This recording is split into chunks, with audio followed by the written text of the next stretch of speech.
T'es-tu déjà senti hanté par un fantôme? Pas le fantôme d'un mort, non. Le fantôme d'une vie que tu n'as pas vécue, d'un amour que tu as laissé s'échapper, un fantôme si présent qu'il rend tout le reste de ta vie terne et sans saveur. Bonjour à toi, qui viens chercher dans nos histoires la sagesse qui se cache dans les regrets et les secondes chances, suivi d'une pluie fine sur les vitres d'un penthouse.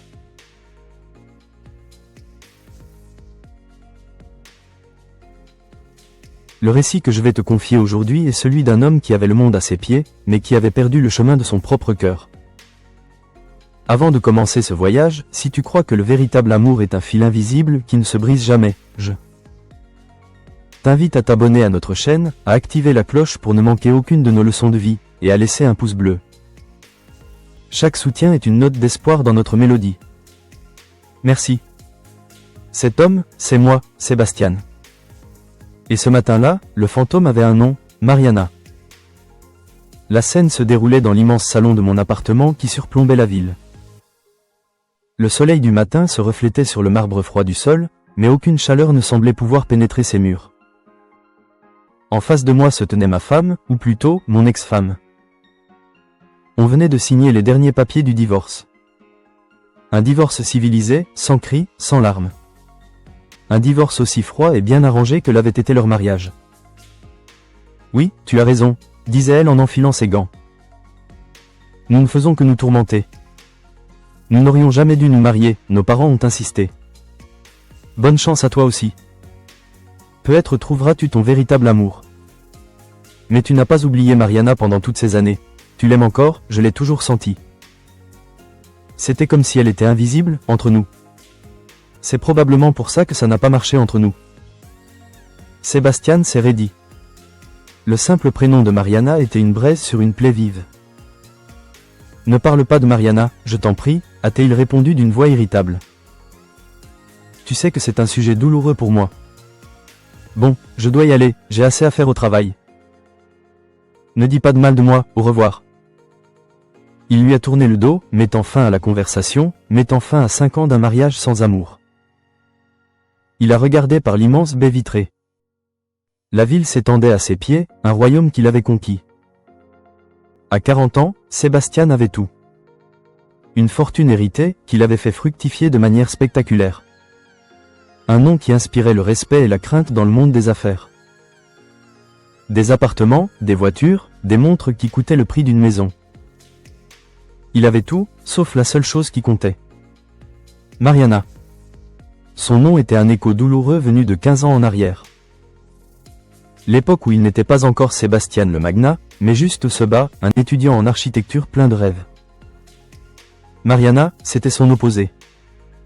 Une étudiante aux beaux-arts, sans un sou, mais avec une lumière dans les yeux qui pouvait éclipser tous les diamants du monde. Elle ne peignait pas avec des couleurs, elle peignait avec son âme. Il s'était aimé d'un amour pur, absolu, un de ces amours qui ne devraient jamais finir. Mais il avait fini. Violemment. Ses parents, une dynastie de la vieille bourgeoisie, n'avaient jamais accepté cette petite artiste sans avenir. Ils avaient tout fait pour les séparer. Des menaces, du chantage affectif. Et un jour, ils avaient réussi. On lui avait dit que Mariana était partie. Qu'elle avait accepté l'argent que ses parents lui avaient offert pour qu'elle disparaisse de sa vie. Tu vois, fils, toutes les femmes ont un prix, lui avait dit son père avec un sourire cynique. Ce jour-là, le cœur de Sébastien s'est brisé, j'étais brise, et il remplacé par de l'ambition, par du cynisme, par de la glace. Aujourd'hui, 15 ans plus tard, il était libre. Libre d'un mariage arrangé. Je devais passer à autre chose. C'est ce que tout le monde me disait. Mon meilleur ami M' avait arrangé un rendez-vous pour ce soir. Un blind de date. Avec une certaine Victoria, la fille d'un banquier, une femme de son monde. Sébastien avait accepté, sans enthousiasme. C'était la chose à faire. C'était la suite logique. Le soir venu, il s'est rendu au Mirador, le restaurant le plus exclusif de la ville, celui où les tables se réservaient 6 mois à l'avance. Victoria était déjà là. Elle était magnifique. Une beauté sculpturale, froide, parfaite. Elle portait une robe de créateur et un collier de diamants qui aurait pu payer 10 ans de loyer de l'ancien studio de Mariana. Le dîner a commencé. La conversation était aussi prévisible que le menu. Ils ont parlé de la bourse, du dernier yacht show à Monaco, des avantages fiscaux du Luxembourg. Victoria parlait, surtout. Sébastien hochait la tête, son esprit à des milliers de kilomètres de là, perdu dans le souvenir d'un rire, d'une odeur de térébenthine, d'une main chaude dans la sienne. Au milieu du repas, il s'est excusé pour aller aux toilettes. Il avait besoin d'air. Le luxe de ce lieu, la vacuité de cette conversation, tout l'étouffait. Il marchait dans le couloir feutré qui menait aux commodités, la tête ailleurs. Il ne regardait pas où il allait. Et il l'a percuté. La collision a été douce, mais a suffi à faire tomber le seau qu'elle tenait. L'eau savonneuse s'est répandue sur le sol en marbre. « Oh, mon Dieu, pardonnez-moi, monsieur, je suis tellement désolé », a dit une voix de femme, paniquée. C'était une femme de ménage. Elle portait l'uniforme gris de l'entreprise de nettoyage. Elle s'est immédiatement accroupie pour éponger le désastre avec sa serpillière. Sébastien a soupiré d'agacement. Il n'avait pas le temps pour ça. Ce n'est rien, a-t-il dit froidement. Faites juste attention la prochaine fois. Il a fait un pas pour la contourner. Mais en baissant les yeux, mon regard a été attiré par un détail. Un petit objet qui brillait faiblement sur la poitrine de la femme, à moitié caché par son uniforme. Un petit pendentif en argent, accroché à une simple chaîne. Un colibri. Un petit colibri aux ailes déployées, finement ciselé. Le temps s'est arrêté. Ce colibri. Je le connaissais. Il l'avait fabriqué lui-même, il y a 15 ans, dans un petit cours de bijouterie qu'il suivait avec elle. C'était son premier, son seul bijou. Je le lui avais offert pour son 20e anniversaire. Pour que tu te souviennes toujours de voler librement, mon amour, lui avait-il dit. Le sang de Sébastien s'est glacé. Mon cœur, mort depuis si longtemps, s'est mis à battre avec une violence assourdissante. Lentement, comme dans un rêve, il a levé les yeux du pendentif vers le visage de la femme accroupie devant lui. Un visage penché, concentré sur le sol. Des cheveux bruns, attachés en un chignon simple. Des mains usées par le travail. « Mariana » a-t-il murmuré. Un son qui n'était qu'un souffle, un son qui venait d'une autre vie. Mariana s'est figée. Son corps s'est raidi. Très lentement, elle a relevé la tête. Et je l'ai vue. C'était elle. Ses yeux. Les mêmes yeux profonds, pleins d'une lumière que même des années de difficulté n'avaient pas réussi à éteindre. Mais le visage était marqué. Par la fatigue. Par la tristesse. Elle l'a reconnu. La panique, la honte, une douleur insondable ont traversé son regard. Non, a-t-elle balbutié.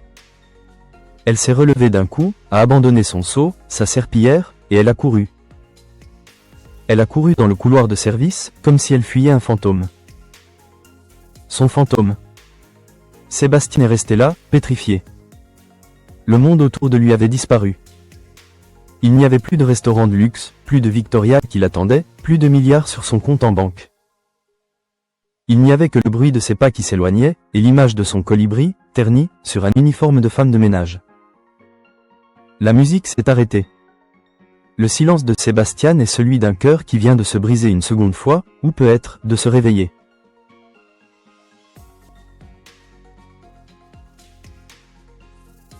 Je fais une pause ici.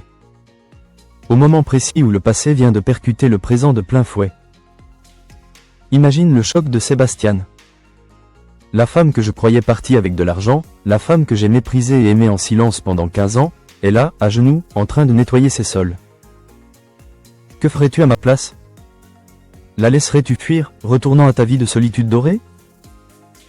Ou la poursuivrais-tu, quitte à faire exploser ton univers? Dis-moi dans les commentaires ce que tu aurais fait.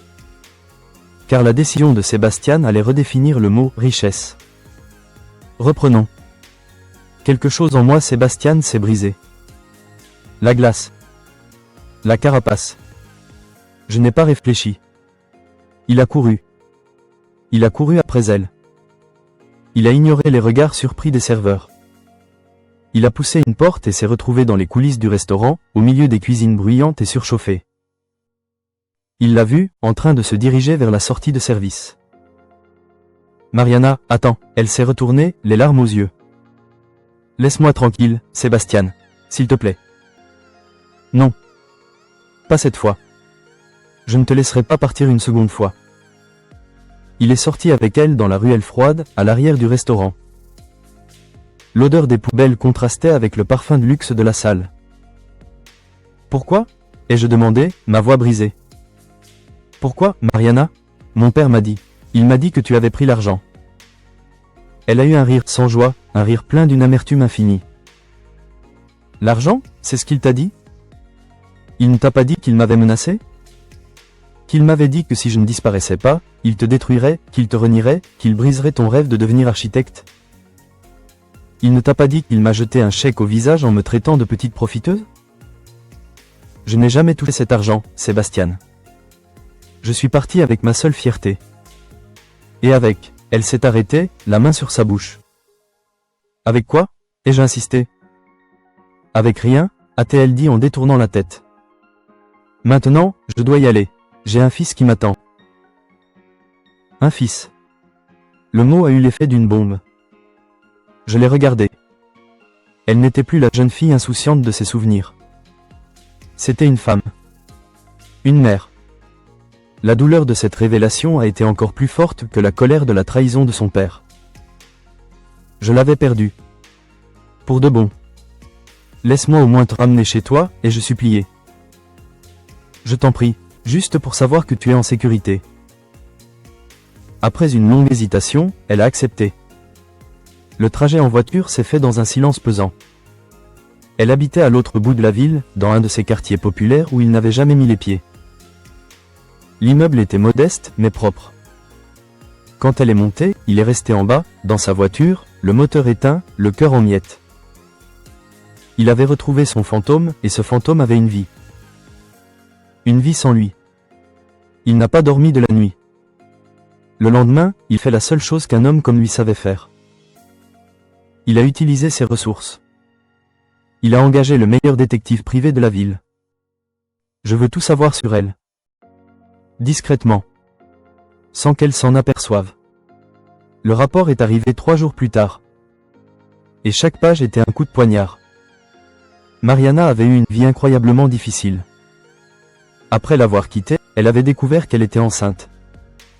Seule, sans famille, sans soutien, elle avait gardé l'enfant. Son fils. Marco. Né 9 mois après leur rupture. Elle avait travaillé dans des conditions précaires, enchaînant les petits boulots, tout en élevant son fils avec un amour et une dévotion infinie. Elle n'avait jamais demandé d'aide à personne. Elle n'avait jamais refait sa vie. Mais il y avait pire. La dernière page du rapport.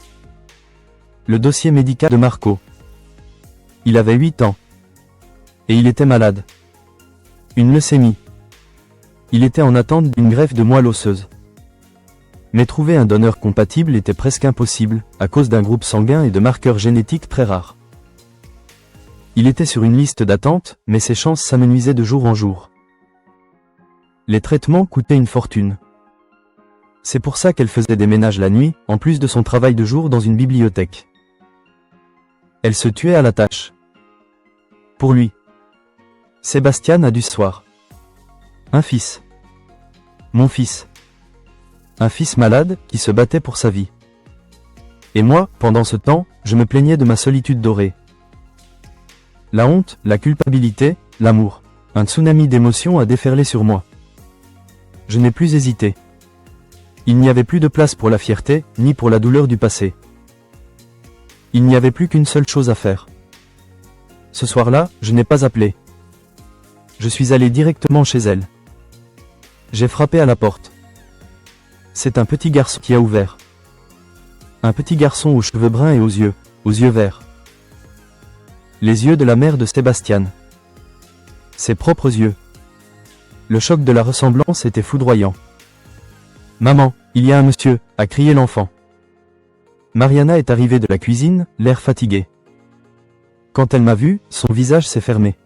« Qu'est-ce que tu fais là, Sébastien ?» Je n'ai pas répondu. J'y apostrophe et regardé l'enfant. Son fils. « Il me ressemble ?» a-t-il murmuré. Mariana a compris qu'il savait. Les larmes ont rempli ses yeux. « Oui, Je veux l'aider, Mariana, a-t-il dit, sa voix était pleine d'une urgence nouvelle. Je veux le sauver. Laisse-moi faire un test de compatibilité. Ce jour-là, dans le petit appartement modeste de Mariana, une trêve a été signée. Une trêve au nom d'un enfant. Le lendemain, Sébastien a fait le test. L'attente des résultats a été la plus longue de sa vie. Une semaine plus tard, le téléphone a sonné. C'était l'hôpital. Il était compatible. Parfaitement. Un miracle statistique. Une chance sur 1 million. L'opération a eu lieu quelques semaines plus tard. Sébastien n'a pas seulement donné sa moelle osseuse. Il a donné son sang, son espoir, son âme. Il est resté à l'hôpital, dormant sur un fauteuil à côté de la chambre de son fils, veillant sur lui. Mariana était là, de l'autre côté du lit. Dans le silence de ces couloirs blancs, dans l'angoisse partagée, ils ont réappris à se parler. Ils ont guéri les blessures de 15 ans de silence. Marco a guéri. Lentement. Mais il a guéri. Le jour où Marco est sorti de l'hôpital, en pleine santé, Sébastien a fait face à la dernière étape de son voyage. J'ai convoqué mes parents. Devant eux, j'ai pas crié. J' a été d'un calme glacial. Je leur ai raconté l'histoire de Mariana, de Marco, de la maladie, de la greffe. Vous ne m'avez pas seulement volé l'amour de ma vie, leur ai-je dit. Vous avez failli me voler mon fils. Votre petit-fils. Vous avez failli le tuer avec votre snobisme et votre argent. Alors, écoutez-moi bien. Vous ne le verrez jamais. Vous ne ferez jamais partie de sa vie. Mon héritage, ce n'est plus votre nom, ni votre fortune. C'est lui. Et je le protégerai de vous, comme j'aurais dû protéger sa mère il y a 15 ans. Et j'ai coupé les ponts. Définitivement. Aujourd'hui, Sébastien, Mariana et Marco sont une famille. Ils n'habitent pas dans le penthouse glacial de Sébastien. Ils ont acheté une maison à la campagne, avec un grand jardin. Sébastien a vendu une partie de son entreprise. Il travaille moins. Il passe du temps avec son fils. Il a construit une cabane dans un arbre avec lui. Mariana a repris la peinture. Elle a son propre atelier au fond du jardin. Son rire a retrouvé la musique de sa jeunesse. Parfois, Sébastien regarde Mariana, et il voit la femme de ménage dans le couloir du restaurant. Et il remercie le destin pour cette collision. La collision qui a fait déborder un seau d'eau sale, mais qui a nettoyé son âme pour toujours. Il a compris que la plus grande des richesses n'est pas d'avoir tout ce que l'on veut, mais de trouver la seule chose dont on a vraiment besoin.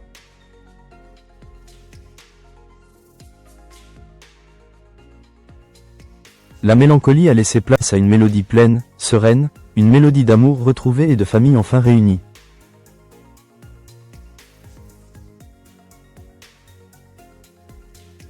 L'histoire de Sébastien et Mariana est celle d'un amour que l'on croyait perdu à jamais. Elle nous rappelle que même les blessures les plus profondes peuvent être guéries, et que le destin a parfois des chemins bien plus complexes et bien plus sages que ce que nous pouvons imaginer.